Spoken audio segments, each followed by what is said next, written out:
Death can be so scary, but it also is very sacred.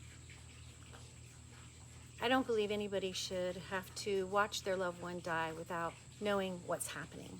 And in knowing what's happening, hopefully we can reduce some of the fear that goes around dying and death and give you guys an opportunity to be a little bit more present when your loved one is birthing into the non-physical. Hi, my name is Michelle Ledbetter. I am a registered nurse, hospice and palliative care certified for a little over 2 decades. On this channel, we talk about life and death and anything that comes around that. And this morning, we are going to talk about what your loved one actually looks like as death is approaching. The reason I share this information is because I think most of the fear that comes, or a lot, I shouldn't say most, a lot of the fear that comes when we talk about death and dying is, first of all, people are not so afraid of the death part. They're afraid of perceived suffering that comes with death. And also just not knowing what comes next, such as in life, we get a little fearful when we don't know what the next part of the journey looks like. So I understand that fear, but my goal here is to let you know what folks look like at the end of life so that hopefully you can be a little more present with them as they're moving through that, because that is a magical place to be. So as we are approaching death, what will happen, typically your loved one has been unconscious, non-responsive for a few days.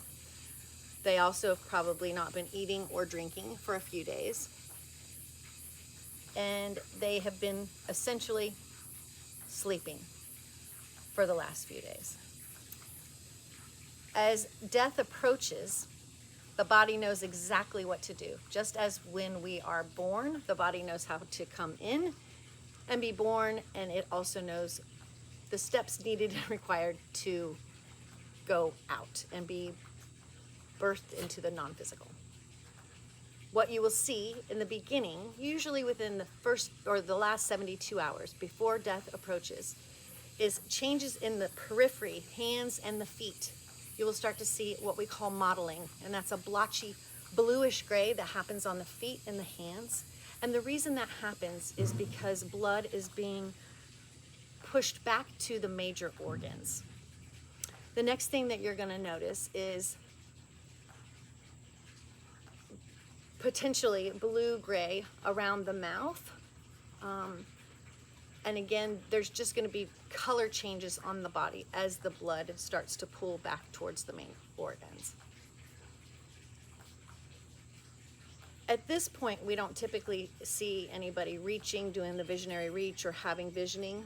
At this point, it really is pretty much a very peaceful passing for the majority of folks. Now, I'm not going to say 100% of people that pass, it's a peaceful passing, because that would not be honest.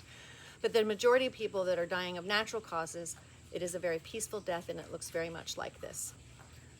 You're going to notice a decrease in urinary output. They are not going to urinate for days sometimes. And you're going to notice an increase in concentration. So you're going to see urine turn much darker. Sometimes you'll see it turn to a tea color. Then the breathing will become, the changes in breathing will happen, and that can look like either long pauses between breaths or episodes of what we call tachypnea, where they breathe quickly. And that, once that tachypnea goes away and the breathing starts to slow down and we start to have apnea or long pauses, then we will have that final exhale. Upon that final exhale, there is just something that can be felt in the room. And I would love to hear from my cohorts that work with people at end of life, for you guys to share your stories with me about your experience of being present with people at the end of life. If we can reduce some of the fear around that and get people to be where their feet are planted as somebody is passing, be aware and be present, you can experience the beauty that comes with death and transition, just like if you were witnessing the birth of a newborn child. If you find the information that I'm sharing here helpful, either in reducing your fear around death and dying or helping you care for a loved one who is at end of life, I would greatly appreciate you sharing this information. By sharing, it gets the content out there, and I can help more people understand the process of death and dying and give pointers to make that transition easier for both the patient going through it and the caregivers that are offering the care.